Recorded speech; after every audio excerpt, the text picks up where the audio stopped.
Америк нэгдсэн улс болон Ираны төлөөлөгчид Катарын Доха хотноо уулзахаар болжээ.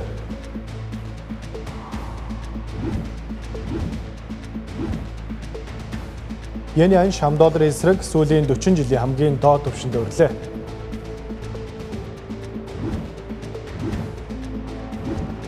Бүгд найрамдах Солонгос улс хэмэл оюун чипний салбарт 576 тэрбум долларын хөрөнгө оруулалт хийнэ.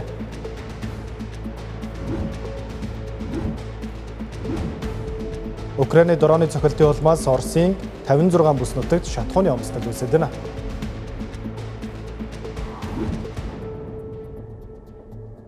Оройн дэвргийн үзэгчтэй Тэнгэр-телевизийн гадаад мэдээллийн хөтөлбөр эхэлж байна. Сая дурдсан болон бусад мэдээллийн дэлгэрэнгүй үзүүлэх боллоо.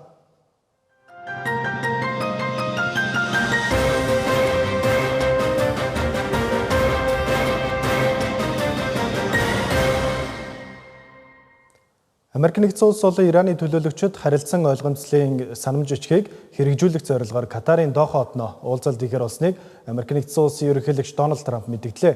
Хэдийгээр сүүлийн өдрүүдэд талууд харилцан цэргийн цохилт өгч Ормын хоолойн тээвэрлэлд саадсан ч дипломат яриа хэлэлцээний шугам хэвээр байгааг энэхүү үйл явдал харуулж байна. Талуудууд ирэх 8 дугаар сарын дунд үе хүртэл байнгын инх тайвны гэрээнд хүрэх хугацаа авмаа. Америк нэгдсэн улсын ерөнхийлөгч Дональд Трампын тусгай элч болох Стив Виткоф болон Жаред Кушнер нараар ахлуулсан төлөөлөгчид Доха хотыг зорьсон гэдгийг их сурвалжууд мэдээлж байна. Тэд Ираны цөмийн хөтөлбөр болон эдийн засгийн хоргийг цуслах асуудлаар хэлэлцэх юм. Ираны гадаад хэргийн яамны зүгээс Америк нэгдсэн улсын төлөөлөгчөдөө ямар нэгэн төвшөнд шууд нүүр тулж уулзахгүй. Зөвхөн санамж бичгийн хэрэгжилтийг хангах чиглэлээр ажиллана гэдгээ тодтогсон байна. Харин бус нутгийн нөхцөл байдлын тухайд Иран улс, Бахрейн болон Кувейт дэх Америк нэгдсэн улсын цэргийн базуудад хариу зөвхөлт өгöd байгаа. Үүний улмаас Ормын хоолоогоор дамжин өнгөрөх хөлөг онгоцны хөдөлгөөн эрс сарж дайн эхлэхээс өмнө өдөрт 130 гаруй хөлөг онгоц зорчдог байсан бол сүүлийн өдрүүдэд энэ тоо 22-оос 48 болж буураад байгаамаа. Түүнчлэн өмнөд Солонгосын 26 хөлөг онгоц тус хоолойд гацснаас одоогоор ердөө 2 нь үлдээд байгааж мөн Иран Омон улсууд Ормын хоолойн ирээдүйн менежмент шинэ маршрутын талаар хамтарсан ойлголцод төрж дамжин өнгөрөх хөлгүүдээс үйлчилгээний хураамж авах асуудлыг хэлэлцэж байгаа нь Вашингтоны байр суурьтай шууд зөрчилдөж байгаа юм. Нөгөө төгөр Америк нэгдсэн улсын зуучлалаар байгуулсан Израиль Ливаны гал зогсоох хэлэлцээр нь Ливаны өмнөд хэсгээс Израилийн цэргийг гаргах нөхцөлийг Хизболлах бүлэглэлийн зэвсгийг хураах асуудалтай уйсан нь олон улсын шинжээчид болон Ливаны улс төрийн зүгээс хүчтэй шүүмжлэлт дагууллаа. Уг нөхцөл нь Ливанд дотоодын мөргөлдөөн дэгдэх эрсдэлтэй бөгөөд Израилийн зэрэг тус бүсэд тодорхойгүй хугацаагаар үлдэх хууль ёсны шалтгаан болж байна хэмээн үзэж байгаа юм.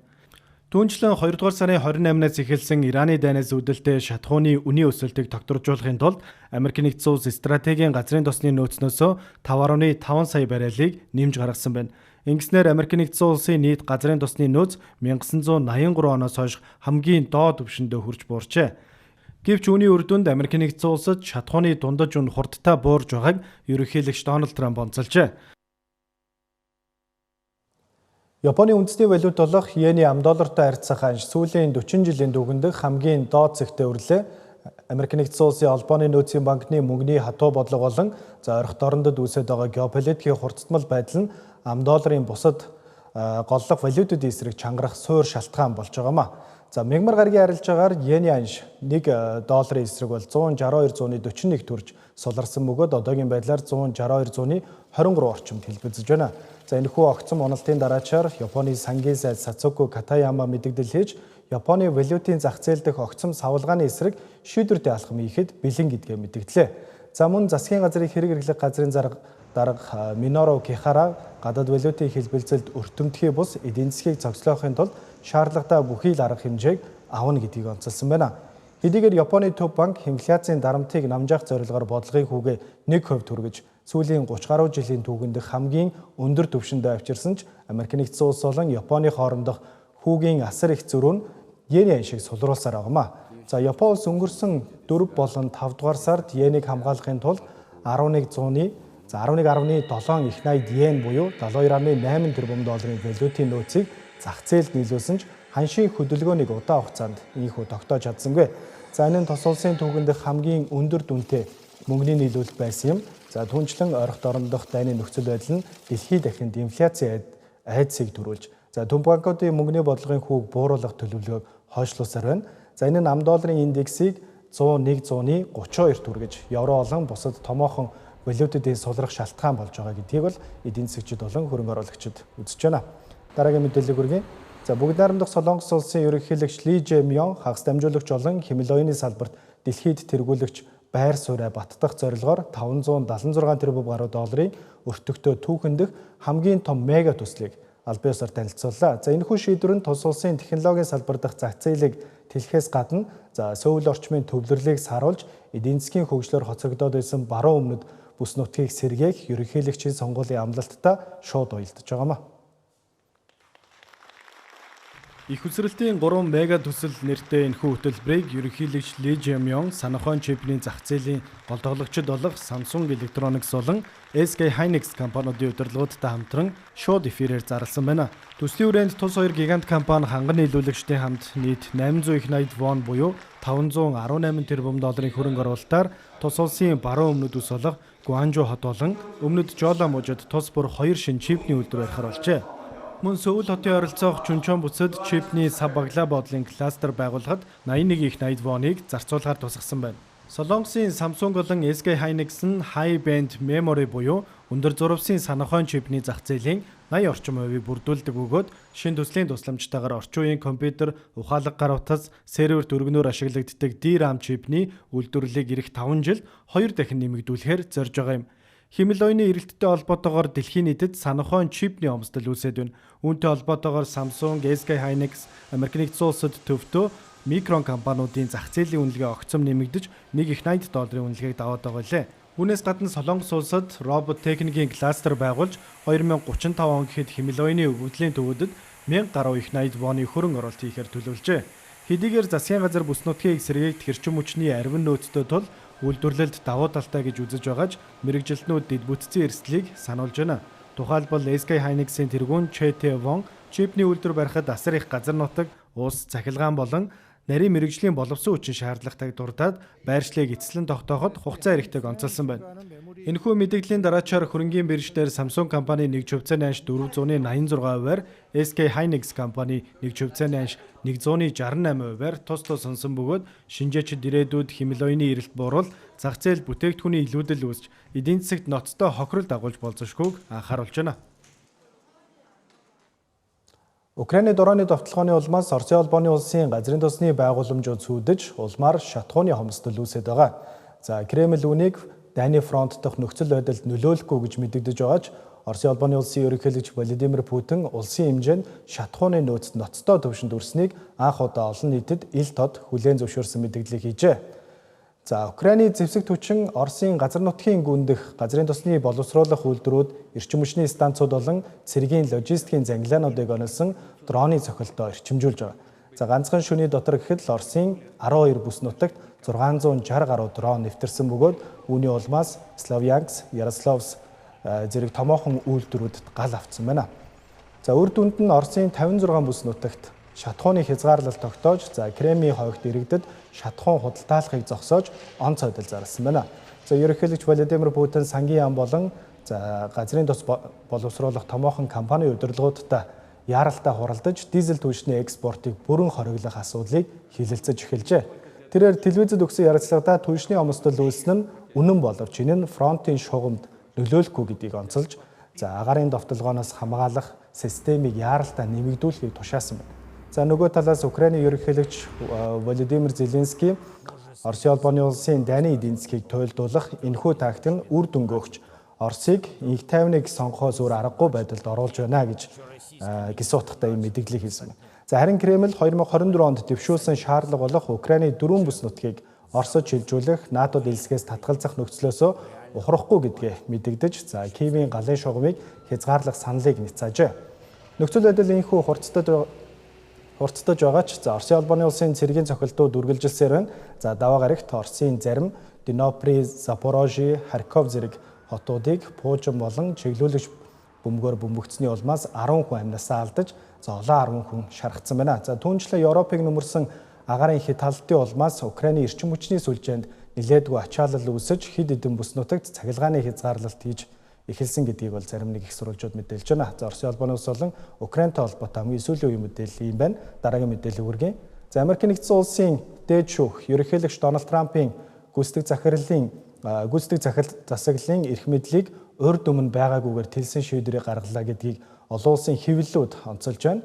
За мөн дээд шүүх холбооны нөөцийн банкны хараат бус байдлыг хамгаалж Трампын зарим томоохон бодлогод хязгаарлалт хийсэн шийдвэрүүдийг гаргасан гэдгийг бол олон улсын хэвлэлүүд болон шинжээчид бол дүгнэж байгаа юм. Энэ талаарх дэлгэрэнгүй мэдээллийг одоо үзүүлье.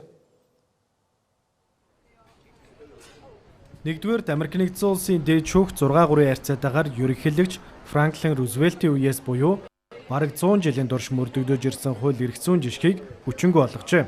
Ингэснээр ерөнхийлөгч Дональд Трамп болон ирээдүйн ерөнхийлөгч нар Конгрессээс байгуулсан хараат бус зохицуулах агентлагуудын удирдлагуудыг өөрийн үзмжээр огцруулах, солих хязгааргүй эрх мэдэлтэй болж байна. Энэхүү шийдвэрийг Дональд Трамп ерөнхийлөгчийн эрх мэдлийг хамгийн хэрэгцээтэй үед нь асар ихээр нэмэгдүүлсэн томоохон ялалт боллоо гэдгийг сайшаасан байна. Харин хоёрдугаард ерөнхийлөгчийн эрх мэдлийг тэлсэн ч дээд шүүх холбооны нөөцийн банкны бие даасан байдал халдаж болохгүй гэж үзжээ. Шүүгчид 5-4 харьцаатаагаар ерөнхийлөгч Дональд Трампын зүгээс Төв банкны удирдах зөвлөлийн гишүүн болох Лиза Кукийг огцруулах гэсэн орлогыг төтгөлзүүлсэн байна.